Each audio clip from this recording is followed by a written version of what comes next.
네, 그러면 정대위님 계획도 부탁드립니다. 아, 하나님 아버지 감사합니다. 저희가 종교교육원을 시작할 수 있음에 감사드립니다. 아직 들어오지 못하신 분들이 들어와서 저희가 같이 영적으로 서로의 것들을 공유하고 또한 영적으로 배울 수 있도록 축복하여 주옵기를 간구드립니다. 이 모든 것을 예수 그리스도의 이름으로 기도드립니다. 아멘. 아멘. 감사합니다. 어서 들어오십시오. 환영합니다. 오늘은 이 수업의 12번째 시간이고요. 12번째 시간이고, 이제 오늘을 제외하고 나면 두 번의 수업밖에 남지 않았습니다. 근데 마지막 수업이 어쨌든 성전 맛집 탐방이거든요. 그래가지고 사실은 그 실제적으로 수업을 이렇게 정말 그 영적인 것과 관련된 수업은 다음 주가 마지막이에요. 그렇습니다. 그래서 오늘의 주제는 저희가 삶의 중요한 결정을 내릴 때 성전에서 도움을 얻는 것과 관련된 내용들을 이야기할 겁니다. 사실 우리가 삶에서 결정을 해야 되는 순간을 마주할 때 어떤 선택을 해야 할지 모른다고 느낀 적이 있을 것 같거든요. 이 비유를 생각해보면 어제 되게 좋은 비유들을 많이 생각했는데, 여러분 휴대폰 게임이든지 어떤 게임이든지 혹시 해보신 적이 있는지 모르겠어요. 이렇게 하다 보면 그 캐릭터를 이렇게 키우다 보면 어떤 능력치를 키워야 이렇게 정말 최고의 캐릭터가 될 수 있지 이런 걸 고민할 때가 있거든요. 아니면 뭐 동물의 숲이나 이런 뭔가를 할 때 뭘 해야 내가 좀 그런 최고의 캐릭터를 꾸밀 수 있을까? 내가 최고가 될 수 있을까? 이런 생각들을 하실 거라고 생각하는데 게임을 안 해보신 분들께는 이게 좀 적절한 비유가 아닐 수도 있겠습니다만 그렇지만 때로는 우리가 삶에서는 이렇게 게임에서는 만약에 이제 능력치를 잘못 찍으면 다시 다 리셋하고 다시 찍고 뭐 이런 게 가능하긴 하지만 사실은 삶에서는 우리가 그런 것들이 좀 어렵잖아요. 다시 삶을 되돌리거나 이럴 수는 없으니까. 그래서 때로는 뭐 그런 순간에 내가 잘못된 선택을 해서 하나님 아버지께서 내가 이 생에서 하기를 바라시는 일을 성취하지 못하면 어쩌지? 내가 승형의 이름을 이르지 못하면 어쩌지? 혹은 내가 좀 뭔가 실패하면 어쩌지? 이런 어려움을 겪을 때가 있단 말이죠. 그래서 그것에 대해서 한번 그것에 대해서 이제 도움을 얻기 위해서 오늘 활동을 먼저 해보고 시작할 건데요. 활동의 제목은 이겁니다. 나는 어떤 사람이 되고 싶었는가?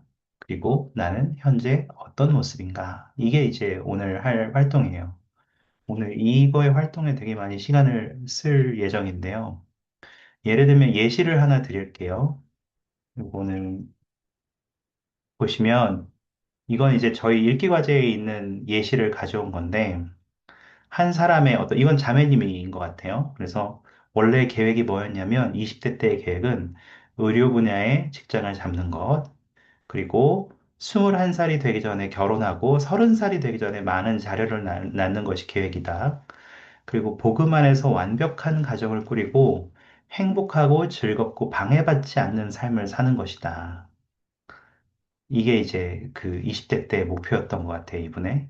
근데 이제 현재의 모습을 살펴보면, 어, 여기도 제가 채팅창에도 나눠드리겠습니다. 뭐라고 되어 있냐면, 나는 작가예요. 이제 작가가 된 거예요. 의료 분야가 아니라 작가가 된 거예요. 그리고 오히려 피와 바늘을 보면 속이 울렁거리는데요. 그러니까 애시당초 의료 분야에서 일하기가 조금 힘들죠. 그리고 27살이 될 때까지, 그리고 그러니까 코로나일 때가 끝날 때까지 결혼하지 않았대요. 그리고 결혼한 사람은 거의 10년 동안 알고 지냈던 사람과 결혼을 했다고 합니다. 물론 그 사이에 다른 사람과도 교제했다는 거죠. 저도 여러분은 그런 생각을 해본 적이 있는지 모르겠는데, 저는 이제 어릴 때라는 건 한 청소년 때쯤을 얘기합니다. 이때 소망 중에 하나가 첫사랑하고 결혼하는 거였거든요. 여러분은 그런 소망을 혹시 가져보신 적이 있나요? 너무 뭐라 하죠? 너무 터무니없는 소망인가요? 그렇게 생각하실 수 있는데, 저는 이제, 첫사랑하고 결혼해야겠다. 그런 생각이 있었거든요. 실제로 저는 제 첫 여자친구를 만날 때 결혼까지 생각을 했어요. 처음부터 결혼 상대를 염두에 두고 저희가 만나기 시작했어요. 물론 쉽지 않죠. 제 아내가 된 사람은 한 여섯 번째에서 일곱 번째쯤 되는 사람이긴 합니다만, 하여튼 그렇습니다. 그래서 여기 보시면 이 사람도 10년 동안 알고 지냈던 사람과 결혼했대요. 그리고 물론 그 사이에 다른 사람과도 교제했다는 거죠. 그리고 때때로 삶을 힘들게 하는 고통스러운 만성 질환을 겪고 있대요. 그리고 이 질환이 난임을 초래해서 아이를 가질 가능성도 크게 낮아졌다고 합니다. 참 어려운 일이죠. 그렇습니다. 그래서 사실 우리가 사는 삶에 대한 것을, 삶을 돌이켜보면 그 어떤 사람이 되고 싶었는가와 현재 내가 어떤 사람, 어떤 모습인가는 굉장히 좀 다를 수 있거든요. 그래서 지금부터 잠시 시간을 드릴 거예요. 그래서 여러분들도 이거를 해주시는 겁니다. 내가 나의 그 미래 계획은 뭐였는가? 20대 때, 지금 여러분 20대잖아요? 20대를 시작할 때쯤에, 혹은 여러분이 꿈꾸고 있던 이상적인 삶은 어떤 거였고, 또 현재 여러분의 모습은 어떤 거였는지 이렇게 적어보시는 거예요. 아시겠죠? 근데 이거를 여러분, 이거는 사실 개인적인 거거든요. 그래서 채팅창이나 카톡방에는 적지 마세요. 그리고 이따가 이것들을 발표하시는 것도 원하는 사람들만 들을 거예요. 이제 어제 같은 경우는 거의 한 7분에서 8분 정도가 이야기를 하긴 했는데, 그렇다고 해서 여기 이 반에서도 모든 사람들이 꼭 얘기해야 된다는 아닙니다. 왜냐하면 이건 굉장히 개인적인 것이기 때문에, 다만, 여기에서는 이거를 꼭 나눠야 된다기보다 여러분이 내가 실제로 가지고 있었던 계획이 어땠고, 그 계획이 실제 나의 현재 모습은 어땠는가? 그리고 그 차이를 경험하는 것이 나에게는 어떤 느낌이었고, 어떤 경험이었는가를 개인적으로 생각해 보는 경험이 더 중요하거든요. 그래서 무슨 얘기인지는 이해하시죠? 그래서 시간을 드릴 테니까, 여러분이 한 5분 정도면 괜찮겠죠. 일단 5분 드릴게요. 내가 바랬던 나의 모습. 20대를 지나면서 나에게 기대했던 나의 모습을 개인적으로 적어보시고, 그리고 나의 현재의 모습은 이런 모습이야. 라는 것들을 한번 적어보시기 바래요. 카톡방하고 채팅창에 적지 마시고 여러분 개인적으로 적으시는 겁니다. 가능하면 한번 적어보세요. 물론 생각으로도 하실 수 있습니다만, 가능하면 적으시는 게 눈에 확 들어올 겁니다. 그래서 저도 20살 때 가졌던 저의 꿈과 그 30살 때까지의 저의 현실을 저는 공유할 겁니다. 왜냐면 저는 이제 다 지나갔죠? 이제 두려울 게 없죠? 그래서 저는 공유할 건데 여러분은 한번 개인적으로 한번 시간을 가져보시기 바랍니다. 지금부터 한 5분 정도 드리겠습니다. 어떻게 해야 될지 모르시겠으면 그 카톡방에 드렸던 그 리아오나 우리 읽기 과제에 있었던 그 예시들을 보시면서 나의 인생에 대한 계획은 이런 거였는데 지금 나의 모습은 어떻지? 이거를 한번 돌아보시는 기회가 되길 바래요. 자, 시간 드리겠습니다.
1분 정도 더 드릴게요. 8분이 됐네요. 1분 정도 더 드릴게요.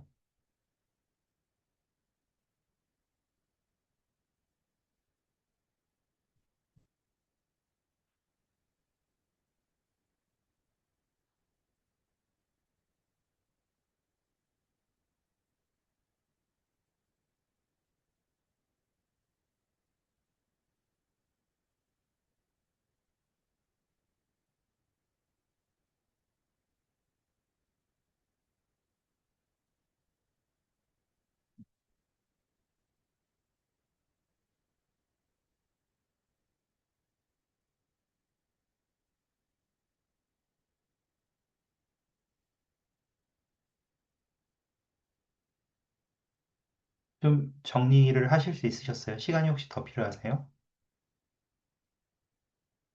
괜찮으세요? 괜찮으세요? 네. 제가 화면을 안 켜신 분들은 들을 수 없으니 화면을 켜신 분들에 한해서 이제 하여튼 피드백을 믿겠습니다.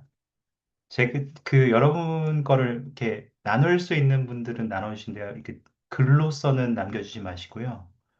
마이크를 열고 좀 말로 하실 수 있는 분들은 혹시 여러분이 나눌 수 있다고 생각하시면 나누시면 좋겠거든요. 근데 여러분이 먼저 나누기 전에 제 거 먼저 나눌게요. 제 걸 먼저 들어보시고 저 정도면 내 것도 나눌 수 있겠는데 싶은 생각이 드시면 나누셔도 됩니다. 제가 일단 저는 카톡으로도 드립니다. 일단 제 20살 때의 계획이 뭐였냐면 20살 때 이제 10대에 고2, 고3 때 저의 계획은 되게 단순했습니다. 20살에 연세대 경영학부에 입학하는 게 제 꿈이었어요. 왜 경영학부냐? 수학이 싫었기 때문에 문과를 갔거든요. 근데 문과의 꽃은 경영학이라고 생각했어요. 전혀 터무니없죠? 그래서 그 경영학부에 가야 되는데 연세대를 가고 싶었어요. 왜 연세대를 가고 싶었냐? 그 당시에는 이제 프로농구가 아직 시작하기 전이었는데 그 프로농구가 시작하기 전에 제일 날렸던 것이 연세대학교였습니다. 우리가 흔히 지금 이제 여러분들 아시는지 모르겠는데 서장훈, 문경은, 이상민, 또 김훈 이런 사람들이 있던 곳이었거든요. 그래서 그 연세대학교에 이렇게 굉장히 매료가 돼서 난 연세대에 갈 거다. 라는 목표가 굉장히 뚜렷했어요.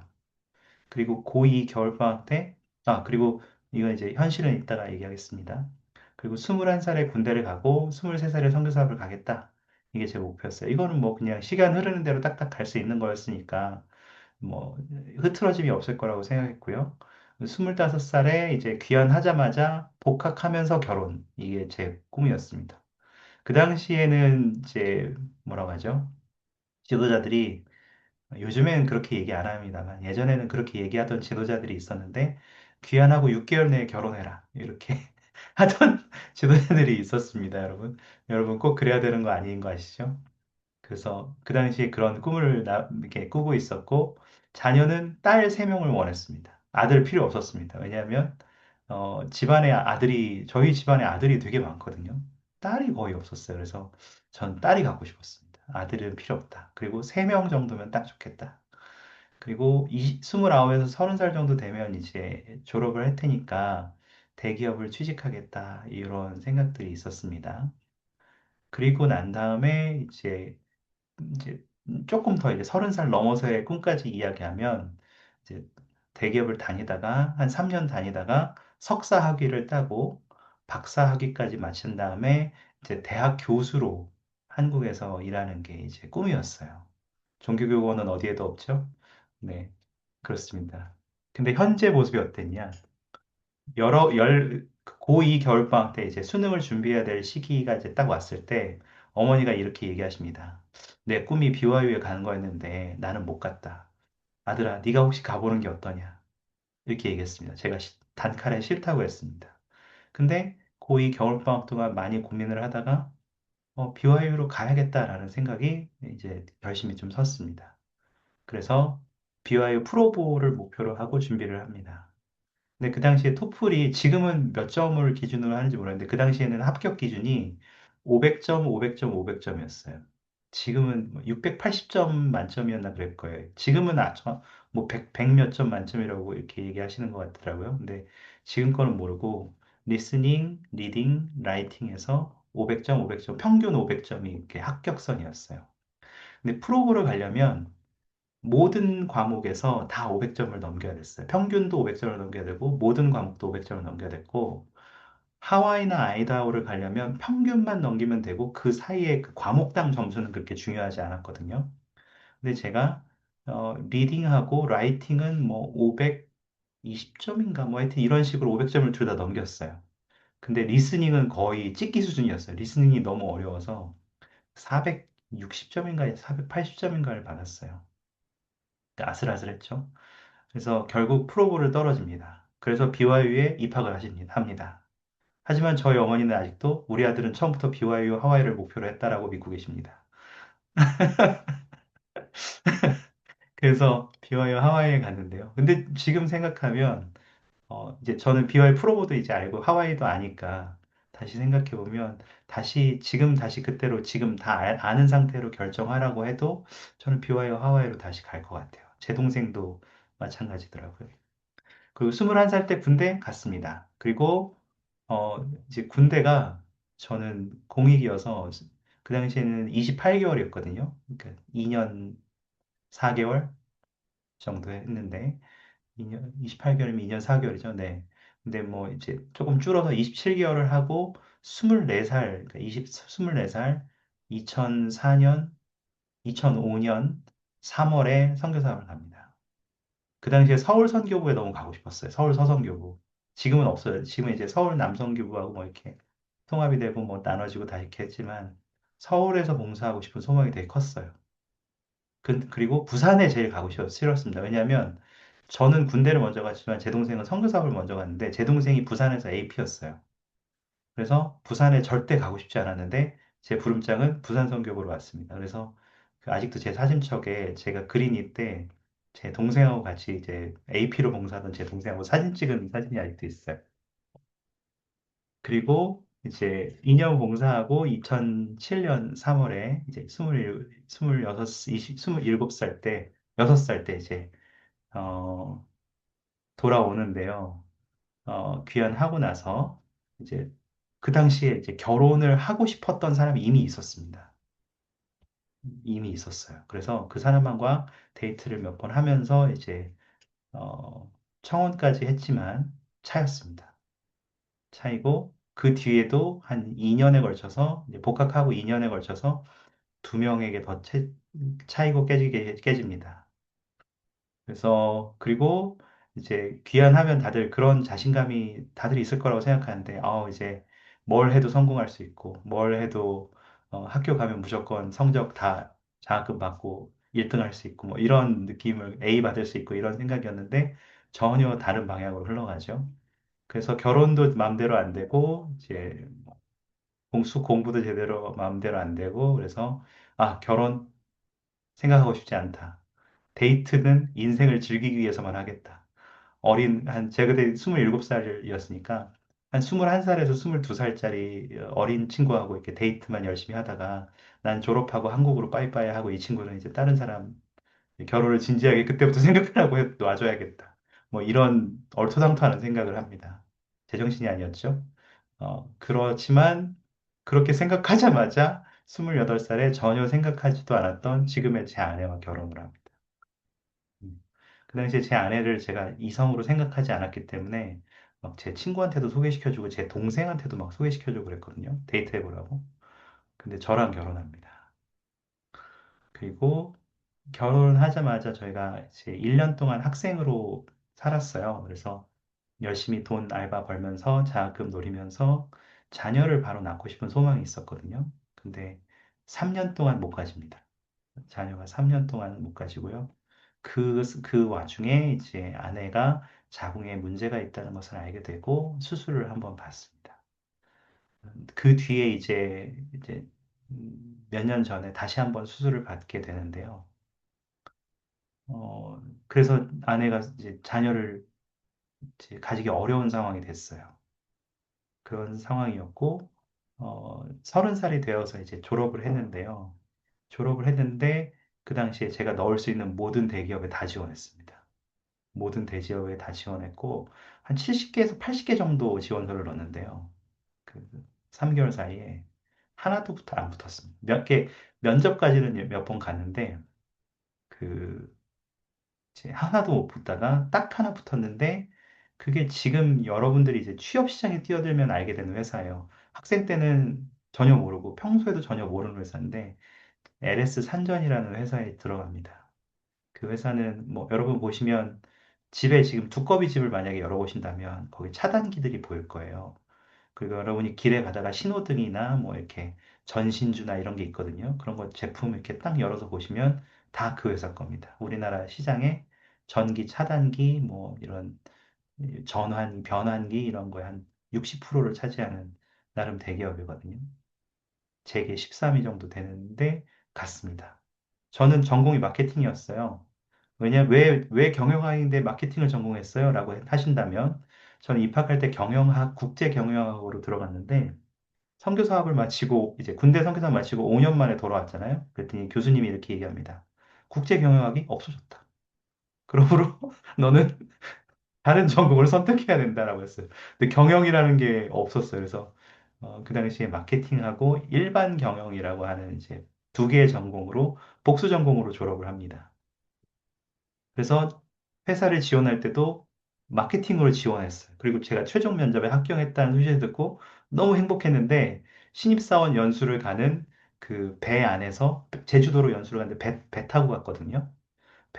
인천에서 배 타고 갔는데 그때 알았습니다. 저는 회계팀으로 간다는 것을. 그래서 저 신입생 때 회계 수업 기초 듣고 회계는 죽어도 내 길이 아니다라고 생각을 했는데 이제 회계팀으로 가게 됩니다. 그리고 그때 신입사원 연수 때 제가 탔던 배가 세월호 그 쌍둥이 배 중에 하나였습니다. 그래서 그 코스를 그대로 갔어요. 타고 제주도. 그리고 31살 때 33년 만에 겨우 이제 아들을 얻게 됩니다. 그 이후에 저희 세 명이 목표라고 했고 딸 가지고 싶다고 했잖아요. 그래서 그 아내의 건강 때문에 뭐 더 많은 자녀는 얻기가 좀 어려워졌어요. 제 아내는 지금도 포기하지 않았다. 그랬는데 제가 지금 낳아도 그 둘째가 지금 당장 낳아도 내일 아침에 낳아도 아들이 제게 둘째가 대학에 갈 때쯤이면 제가 63입니다. 그래서 이거는 물리적으로 쉽지 않다. 라고 생각하고 있지만 제 아내는 아직 포기하지 않았어. 이게 제 삶이었어요. 나름 좀 그래도 뭐 돌아보면 재밌는 삶이었고요. 아직 살 날이 많긴 하지만 이런 삶을 살았습니다. 혹시 여러분도 좀 들려줄 분이 계세요? 한두 번 정도 들을 수 있으면 좀 듣고 싶은데 이거 강요는 아닙니다.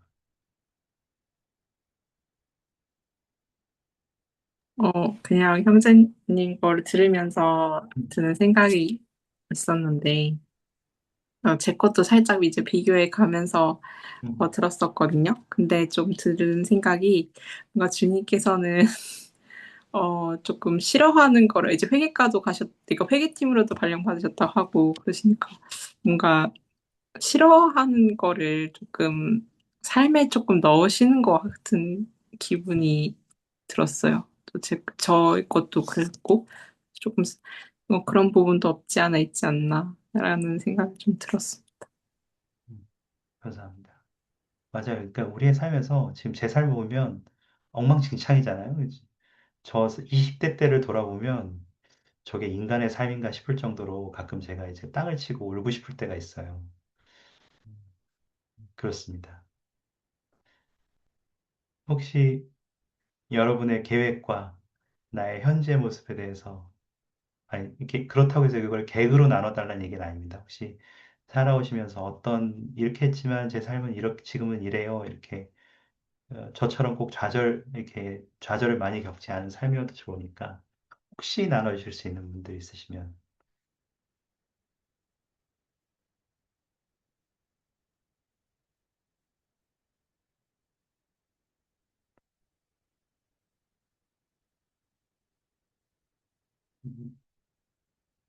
제 걸 들어보니까 나누기 어려울 것 같나요?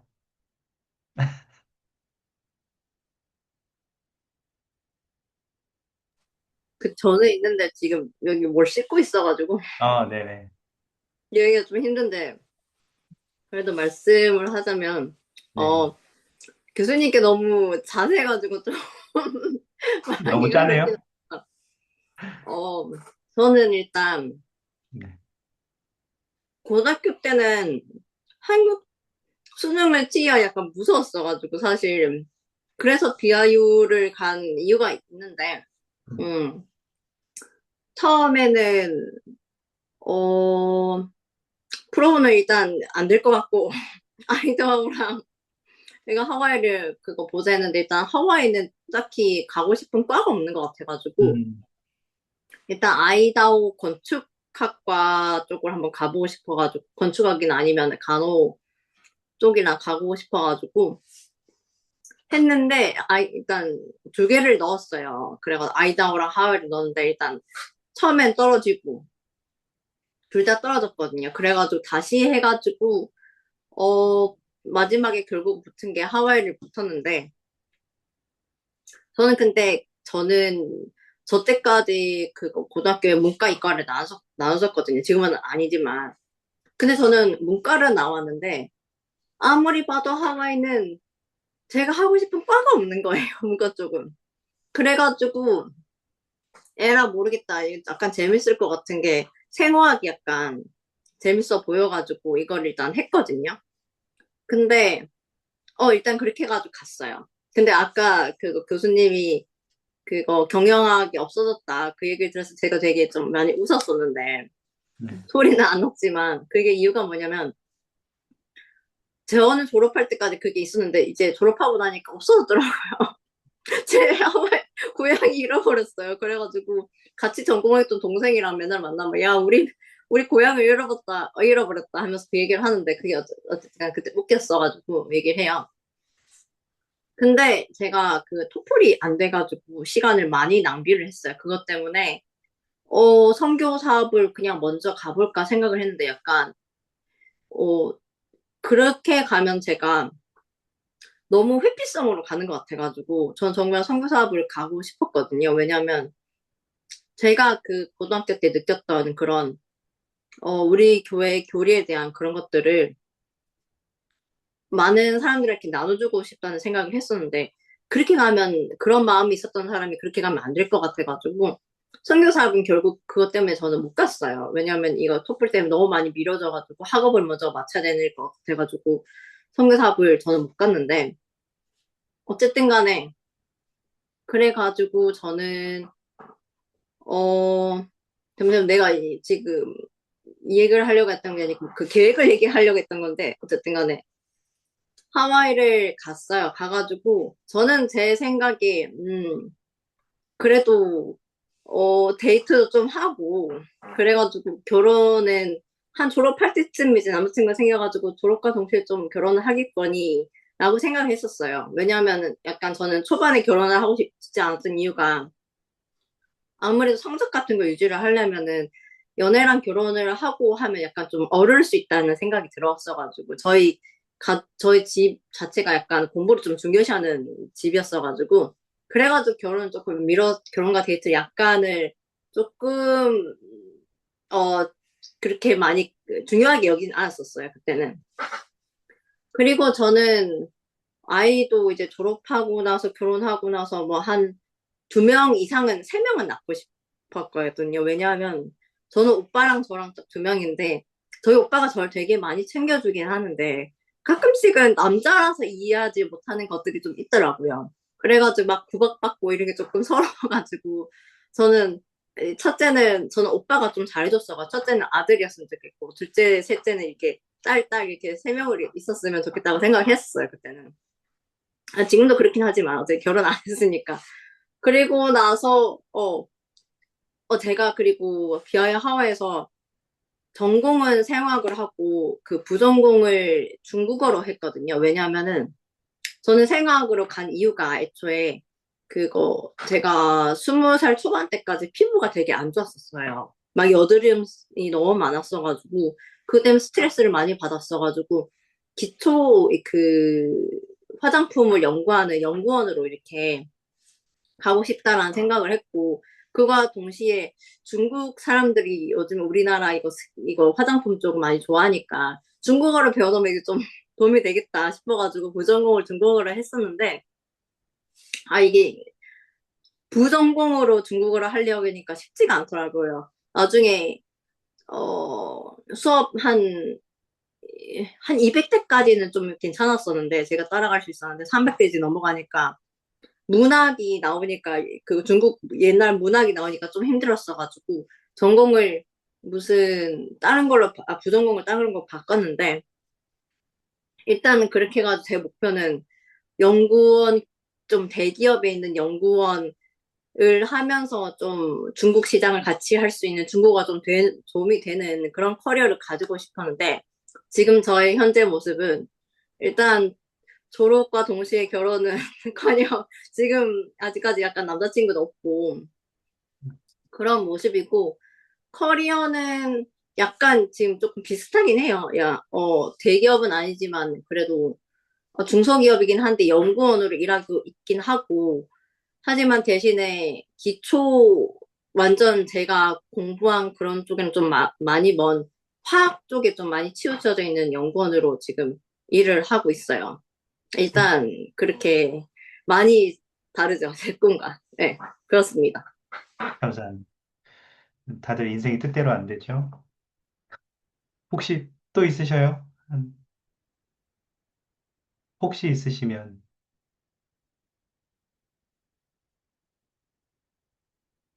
5초만 더 기다려 보겠습니다.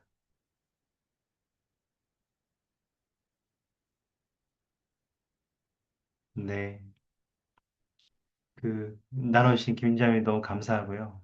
그렇지만 여러분, 지금 여기 제가 말씀드렸잖아요. 이게 나누는 게 목적이 아니라 여러분이 여러분의 삶을 잠깐 돌아보시는 게 더 중요했거든요. 여러분의 계획이 뭐였고, 여러분의 계획에도 불구하고 현재 여러분이 어떤 삶을 살고 계신가. 누군가는 계획보다 더 훌륭한 삶을 살고 계실 수도 있고요. 누군가는 계획과 맞는 삶을 사실 수도 있고요. 누군가는 저처럼 계획하고는 전혀 뜻대로 안 되는 삶을 사실 수도 있어요. 근데 제가 드리고 싶은 질문은 이거예요. 이제 질문을 두 개 드리고 싶은데, 채팅창과 카톡방에 드렸는데, 비록 내 삶이 원래의 기대와 크게 달라졌음에도 내가 여전히 기쁨을 찾을 수 있을까요? 어떻게 좀 그렇게 할 수 있을까요? 내 삶에서 그런 기쁨을 찾을 수 있는가? 두 번째는, 지금은 이렇게 앞이 잘 안 보이고, 예를 들면 지금 여기 독신이시니까 내가 결혼을 좋은 사람과 할 수 있을까? 내가 자녀들을 내가 원하는 만큼 이렇게, 혹은 내가 원하는 그 가정을 꾸릴 수 있을까? 혹은 내가 어떻게, 내 삶이 어떻게 될까? 이런 고민을 하는 와중에서도 여러분에게 밝은 미래가 있을 거라고 계속 신뢰할 수 있느냐는 거죠. 혹시 이 두 가지 질문에 대해서 여러분의 생각을 좀 나눠주실 수 있나요?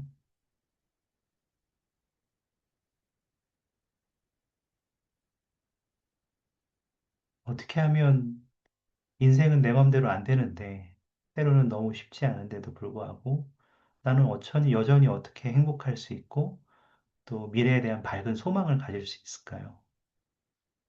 이거 뭐 정답이 있는 것은 아닙니다만, 여러분이 혹시 경험을 통해서, 혹은, 음, 여러분이 가지고 계신 복음의 간증이나 지식을 통해서, 혹시 생각하고 계신 것들 있으시면 좀 듣고 싶어요.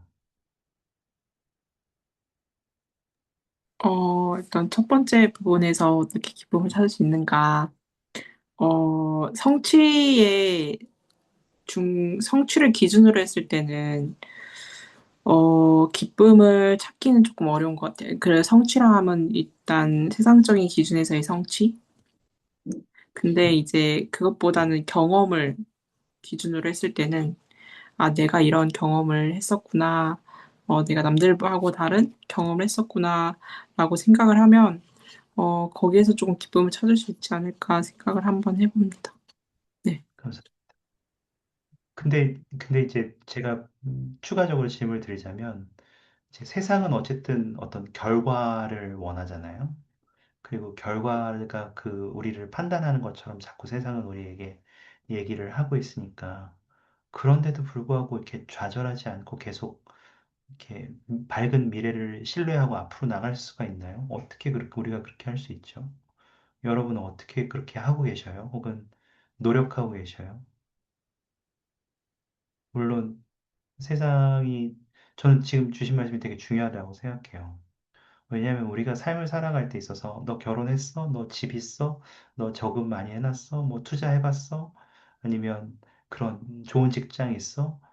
좋은 학교 나와서 이런 이제 어떤 성과주의적인 것들을 비중으로 해서 세상에서는 우리를 판단하고자 하니까 그리고 우리도 그것들이 삶을 살아가는 데 있어서 에휴 그게 뭐가 중요해라고는 그냥 무시할 수 없는 삶이니까 어쨌든 그런 것들을 우리가 추구는 하게 된단 말이죠.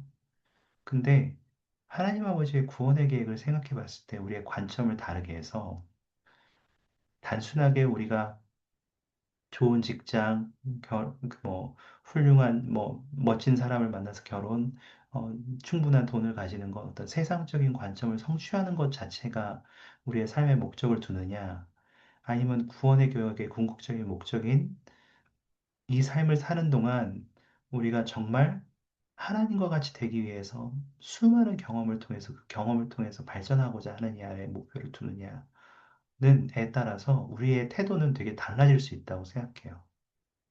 그런 의미에서 저는 정효자매님의 말씀이 되게 감사하다고 생각하거든요.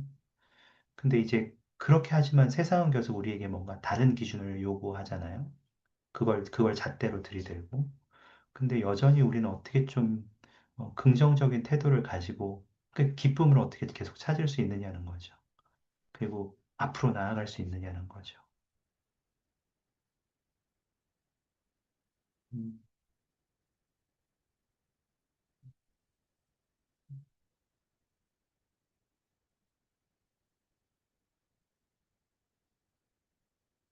말씀이 어려우신 분들은 채팅창에 적으셔도 되거든요. 근데 혹시 말씀을 하실 수 있으면 여러분이 어떤 그 생각을 하고 계신지 또 어떻게 노력하고 있는지 혹은 주변 사람들은 또 여러분의 부모님을 비롯해서 어떻게 노력하고 계신지를 들려주시면 너무 좋을 것 같아요.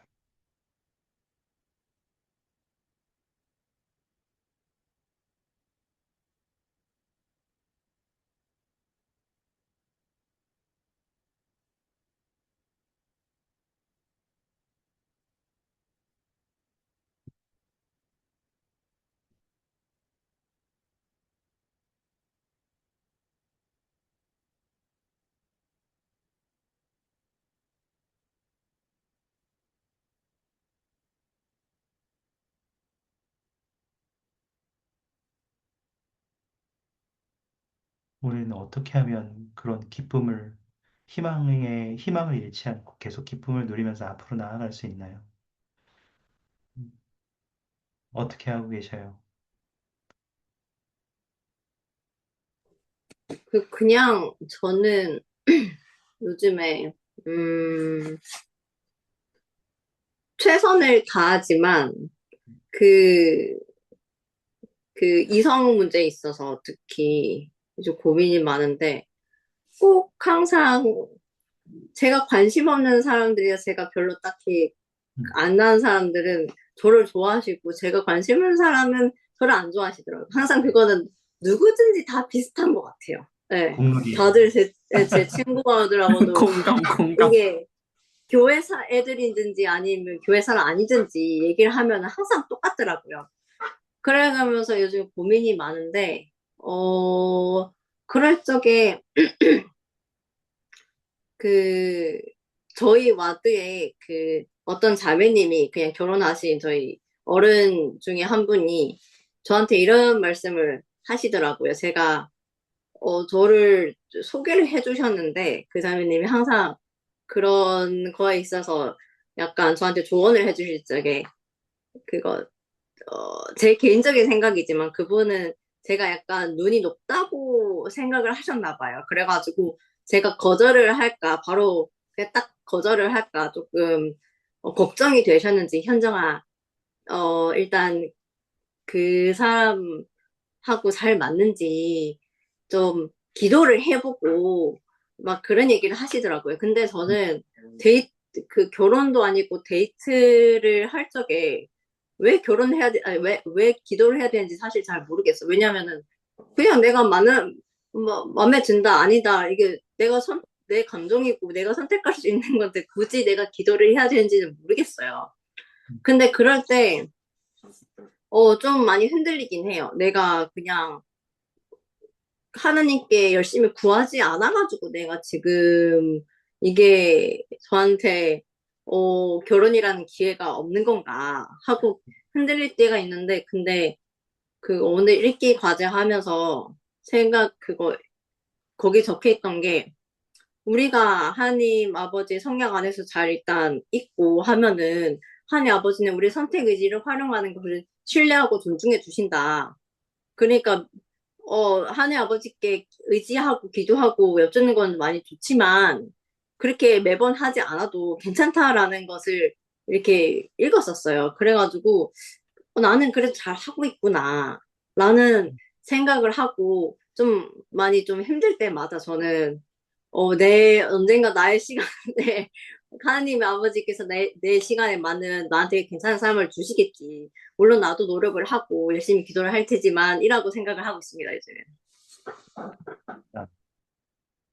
저는 굉장히 중요한 말씀들을 해주셨다고 생각해요. 우리는 여러분 기본적으로 삶의 성장과 성취로 이어질 희망과 기대를 가지는 것은 굉장히 중요한 일인 것 같아요. 이 지상에 온 것도 사실은 그러한 기대와 희망을 가지고 우리가 태어났잖아요. 기억을 못할지라도. 우리는 정말 주님과 같이 되기 위해서 이 지상에 왔단 말이죠. 다만, 그러한 기대를 가지고 있더라도 우리가 그 삶은 사실 원하는 대로 혹은 기대한 대로 안 되죠.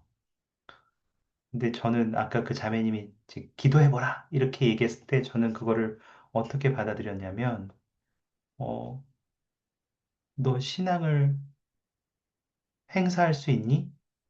너 정말로 이제 주님이 너를 좋은 방향으로 인도하실 거고 너가 그것을 받기 위해서 한 발자국을 이렇게 내디뎌 볼 수 있는 용기가 있니? 네가 안 좋아하는 사람일 수도 있는데 그래도 한번 만나보고 이 사람이 어, 어떤 사람인지 알아볼 수 있는 용기를 가지고 있니? 신앙을 한번 행사할 수 있니? 이런 쪽으로 아마 말씀하셨을 수도 있겠다라는 생각을 했어요. 물론 그렇다고 해서 그 사람이 제가 아무리 노력한다고 해고 그 사람이 맞느냐? 그건 또 다른 문제죠. 안 맞을 수 있는 거죠, 당연히. 어, 그래서 사실은 주님께서 우리에게 요구하시는, 오늘 제가 나누고 싶은 것들, 그리고 주님께서 우리에게 요구하시는 것 중에 하나는 우리가 기대를 가지는 것은 굉장히 중요한 일이지만, 그 동시에 유연한 태도를 갖고 변화를 받아들일 준비를 하는 것도 되게 중요한 것 같아요. 예를 들면, 장원영의 럭키 비키론 아시죠? 빵을 사러 갔는데, 빵이 내 앞에서 다 떨어졌어요. 새로운 빵을 곧 구워서 다시 나오고 내가 좀 기다렸겠지만 갓 구운 빵을 먹겠네. 럭키비키잖아. 이렇게 하는 그 장원영의 태도가 저는 어떤 면에서는 우리가 삶의 유연한 태도를 가지고 변화를 받아들일 준비를 하는 것과 같다고 생각을 했어요. 그렇지만 여전히 우리가 신앙을 갖고 있기에 우리가 신앙을 행사한다면 하나님 아버지께서 계속 우리를 좋은 기회와 기쁨으로 인도해 주시라는 것을 신뢰할 수 있게 되죠. 예를 들면 이제 러셀 M 넬슨 회장님의 말씀을 제가 하나 인용해 드리고 싶은데요. 제가 채팅창과 카톡방에 드리겠습니다. 삶에 존재하는 모든 것, 모든 좋은 것, 곧 영원한 중요성을 띠는 모든 잠재적인 축복은 신앙에서 시작됩니다. 우리 삶에서 승리하시게 하는 것은 그분이 기꺼이 우리를 이끌고자 하심을 믿는 신앙에서 시작됩니다.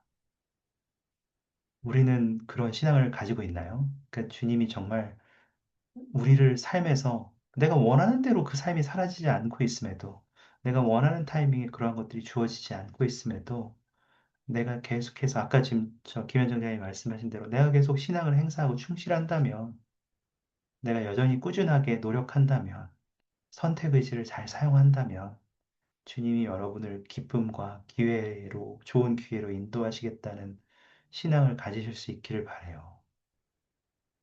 감사합니다. 되게 좋네요. 지금 최주영 자매님도 되게 지금 카톡방에 남겨주셔서 감사합니다. 제가 읽어드리자면 저를 믿고 지지해 주는 사람들, 특히 부모님이 계셔서 현실적으로 지원을 많이 해주시는 게 정말 감사한 일이라고 생각하고 과거의 성공 경험을 떠올리는 것이 도움이 돼요. 노력과 성공이 1대1로 매칭되어 오지는 않았지만 그게 제 존재의 가치를 결정짓지 않는다는 걸 복음을 통해 배웠기 때문에 너무 우울해하지 않고 이것저것 도전해 볼 수 있는 것 같아요. 저는 항상 복음과 세상적인 일에서 최선을 다하고 있다고 생각하고 있기 때문에 너무 감사합니다. 그리고 이제 지금 최자민님께서 말씀하신 것처럼 내가 완벽하진 않죠. 누구처럼 막 기계처럼 사는 사람은 아닐 수도 있죠. 뭐, 어떤 거는 잘할 수 있지만 어떤 것은 못할 수 있죠. 그렇지만 지금 방금 최자매님께서 말씀하신 것처럼 저는 항상 복음과 세상적인, 현세적인 일에서 최선을 다하고 있다고 생각해요. 라고 여러분이 스스로 얘기할 수 있다면, 와, 저는 정말 여러분에게 대단한 사람이라고 정말 존경을 나타내 보이고 싶습니다. 추장님 너무 감사합니다. 정말 특별한 일을 하고 계신 거예요. 그리고 그러한 주변에서 오는 부모님이나 혹은 주변 친구들이나 다른 분들로부터 받는 그러한 지지와 어떤 도움, 이러한 것들을 정말 그 도움으로 인식하고 그것에 감사할 줄 아는 우리의 태도도 정말 중요한 것 같아요. 그리고 여기 내 이것저것 도전해보는 건 너무 좋은 것 같아요. 사실 누군가는 너무 늦었다고 얘기하는 거예요. 제가 입사할 때도 제가 나이가 제일 많았어요. 제 나이는 이미 석사까지 끝내고 오는 사람들이었어요. 제 나이, 그 당시에는. 지금은 그렇지 않죠. 지금은 그렇지 않은데, 그 당시에는 석사까지 다 끝내고 와서 이미 2년 경력을 인정받는 사람들. 아무리 늦어도 28, 27이면 보통. 그러니까 이제 저는 굉장히 늦게 시작한다고 생각을 했었단 말이죠. 근데 지금 그걸 돌이켜보면 전혀 그렇지 않았어요. 감사합니다. 네. 혹시 또 있으세요? 추가하고 싶은 말씀? 어떻게 하면 아까 드렸던 질문? 기대하고 내가 삶이 크게 달라졌는데 어떻게 하면 내가 속한 상황에서 기쁨을 얻을 수 있는가? 또 계속 내가 그러한 기대감을 가지고 삶을 살아갈 수 있느냐?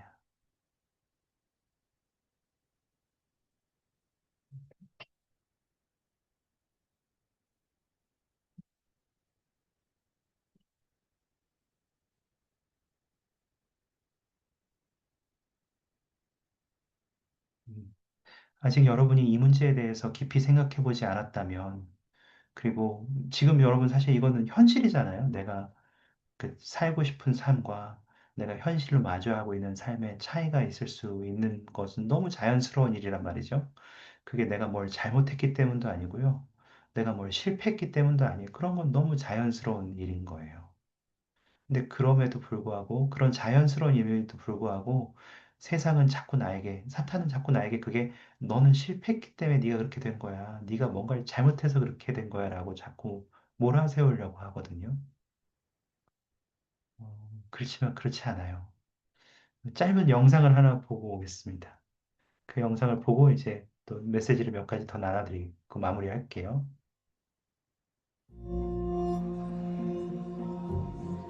When we watch a great athletic or musical performance, we often say that the person is very gifted, which is usually true.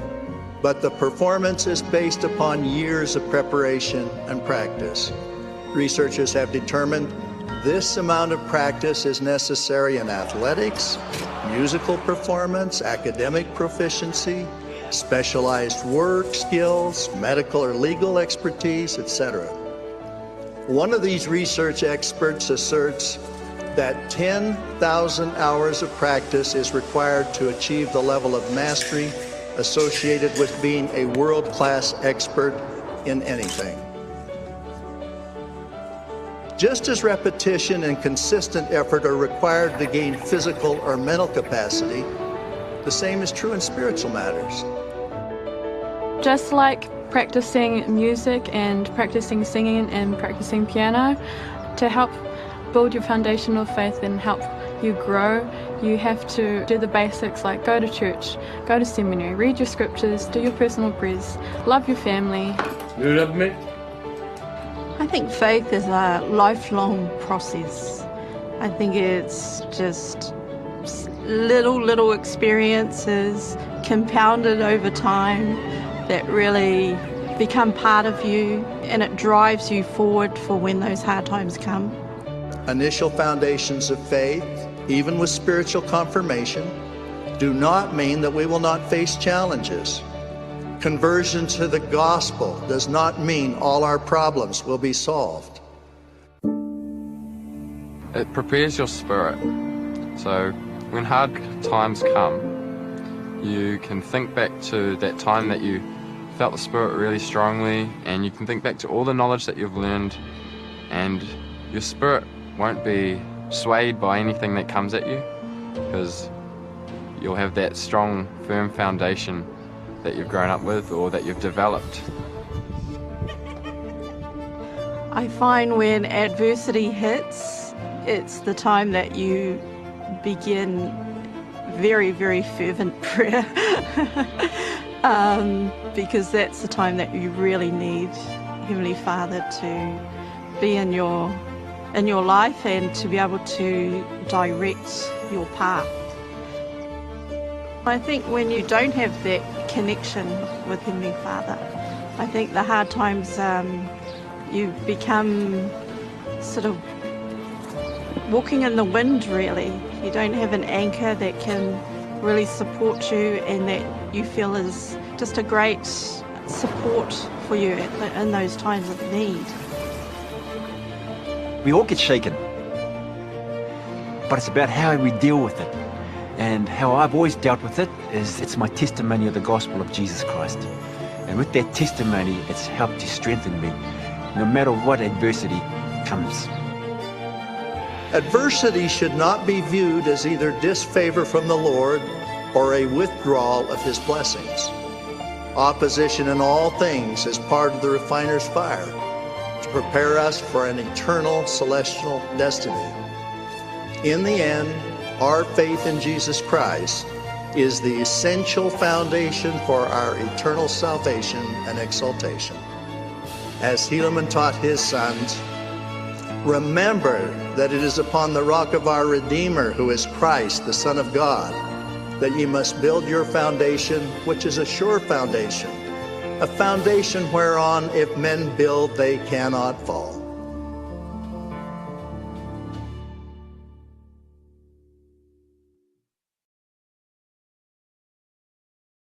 네, 여러분, 하나님께서는 우리를 위해서 행복의 계획을 가지고 계세요. 그렇지만 그분은 우리의 삶의 모든 면을 통제하지는 않으세요. 그분은 우리가 스스로 우리의 삶에 대한 기대와 포부를 선택하기를 바라세요. 그렇기 때문에 여러분이 여러분의 계획을 세우는 것은 때로는 그 대부분의 경우에 그 계획대로 되는 게 아무것도 없을지라도 되게 중요한 것 같아요. 그리고 실제로 내 계획대로 뭔가 되지 않았을 때에도 그것을 내 유연한 태도를 가지고 변화를 받아들일 수 있는 준비를 갖춘다면 우리는 괜찮을 거예요. 그리고 신앙을 선택하고 꾸준하게 기본적인 것들을 하기로 선택한다면 우리는 이길 수 있어요. 상호제 회장이신 그 본부 상호제 회장이신 카밀 앤 존슨 자매님께서 이렇게 가르치셨는데요. 물론 선택 의지에 숭고한 원리에 따라 우리는 원하는 대로 자신의 인생사를 써내려갈 수 있습니다. 그러나 우리가 신앙을 갖고 예수 그리스도께서 우리의 삶의 이야기를 주관하게 허락하신다면 그분은 우리를 그분의 손에 들린 신성한 도구로 사용하셔서 걸작품을 쓰실 준비가 되어 있으십니다. 이게 그런 거예요. 나는 내 삶을 내가 혼자 살아가야 된다고 생각하는데 복음을 알고 주님과 성약을 맺는 관계를 가지게 되면 내가 내 삶을 써가는 게 아니라 주님을 내 삶으로 들어오게 하셔서 그분이 나를 통해서 정말 뛰어난 삶을 살 수 있도록 도와주시는 거죠.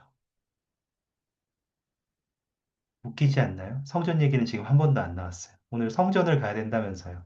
성전을 가야 삶에서 도움을 받는다고 주제가 그랬는데 왜 자꾸 성전 얘기는 하나도 안 나오냐요? 라고 말씀하시면 여러분 그것들을 경험하실 수 있는 데가 성전이기 때문이에요. 그런 힘을 얻도록 도움을 얻으실 수 있는 데가 성전이기 때문이에요. 성전에서 더 높은 단계의 성약을 맺고 주님에 대해서 더 알고 그분께 기꺼이 도움을 구하는 경험을 하고 그분의 영과 소통하는 경험을 하실 수 있는 가장 주님과 가까운 곳은 성전이기 때문입니다. 하나만, 두 개를 더 나눌 건데, 긴 거 하나, 짧은 거 하나만 나누고 마치겠습니다. 사탄의 공격은 그 강도나 넬슨 회장의 말씀입니다. 사탄의 공격은 그 강도나 다양성 면에서 기하급수적으로 증가하고 있습니다. 우리가 정기적으로 성전에 가야 할 필요성은 그 어느 때보다 더욱 커졌습니다. 여러분의 시간을 어떻게 쓰고 있는지를 기도하는 마음으로 되돌아보기 바랍니다. 여러분의 미래를 위해 그리고 가족의 미래를 위해 시간을 투자하십시오. 주님께서는 여러분에게 필요한 기적을 알고 계시므로 여러분이 그분의 성전에서 봉사하고 예배하기 위해 희생할 때 그분께서 여러분에게 그 기적을 가져다 주실 것이라고 약속합니다. 그래서 여러분, 가능하면 자주 성전을 방문하시고 그러한 힘을 얻으시기 바랍니다. 넬슨 회장님이 앞으로는 성신의 인도와 지침과 위안과 영향력 없이는 살아남는 것이 불가능하다고 말씀하셨잖아요. 주님께 우리가 계속 나아가고 추천될 수 있기를 바랍니다. 근데 때로는 우리가 그러한 것들에 대해서 생각할 때 자꾸 이게 뭔가 해야 되는 것으로 또 인식되는 거예요. 투두리스트. 그래, 또 뭐 성전에 가야지, 성약을 맺어야지, 뭐 봉사를 해야지. 근데 그게 아니라 이 표현을 한번 들어보셔요. 본부 청년회장인 에밀리 벨 프리먼 자매님이 이렇게 말씀하셨대요. 여러분은 이 말을 들으면 완수해야 할 목록을 떠올릴지도 모릅니다. 어쩌면 요구사항으로만 가득 찬 것으로 보일 수도 있습니다. 그러나 자세히 들여다보면 더 마음을 끄는 것이 보입니다. 계약이 성약의 중요한 부분이기는 하지만 성약은 단지 계약에 관한 것만은 아닙니다. 성약은 관계에 관한 것입니다. 성약이 관계에 관한 것이라는 것을 기억할 수 있기를 바라요. 그래서 여러분 주님께 그분과의 더 밀접한 관계를 갖는데 성전을 이용하시길 바라요. 성약을 맺으시고 새롭게 하시고 더욱더 배우시고 더 주님께 나아갈 수 있는 경험을 하세요. 마지막입니다. 70인 정원의 로버트 M. 데인즈 장로님이 성약은 하나님이 우리를 품으시는 모습과도 같습니다. 저는 이 표현이 굉장히 좋은 표현이라고 생각해요. 그러면 여러분, 삶은 계획한 대로 안 됩니다. 많은 경우에 그렇게 돼요. 그렇지만 여러분 선택 의지를 올바르게 사용하시기 바랍니다. 아까 김현정 자매님이나 최주영 자매님이 나눠주셨던 좋은 자신들의 경험들 그리고 자신들의 노력들은 정말 특별한 것들이에요. 그러한 좋은 것들을 계속 하십시오. 그리고 유연한 태도를 가지고 변화를 받으시고 선택 의지를 사용하셔서 주님이 여러분의 삶에 좀 더 개입하게 그분과의 관계를 강화하십시오. 성전에서 그 일들을 할 수 있습니다. 그것들이 여러분에게 정말 큰 힘이 될 것이라는 것을 개인적인 간증으로 전해드리고 이 모든 것을 예수 그리스도의 이름으로 전해드립니다. 아멘. 감사합니다. 혹시 폐기도 해주실 분 계십니까?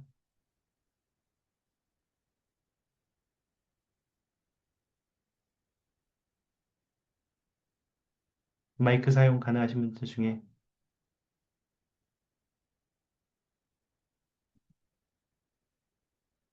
혹시 최자매님 오랜만에 오셨는데 폐기도 가능하십니까? 네, 제가 하겠습니다. 감사합니다. 네, 살아계신 하나님 아버지, 저희가 오늘 이렇게 종교교육원을 들을 수 있게 해주셔서 감사합니다. 이 수업을 준비해 주신 교수님을 축복해 주시고, 이곳에 계신 분들 축복해 주세요. 저희가 저희 삶에 있어서 당신의 계획이 무엇인지 항상 기도를 통해 소통할 수 있게 도와주시고, 저희가 배운 것들을 저희 삶에 잘 적용할 수 있게 도와주세요. 오늘 하루도 잘 마무리할 수 있게 모든 분들 축복해 주시고 이 모든 것을 예수 그리스도의 이름으로 기도드립니다. 아멘. 아멘. 감사합니다, 여러분. 감사합니다. 네. 감사합니다. 행복한 밤 되십시오.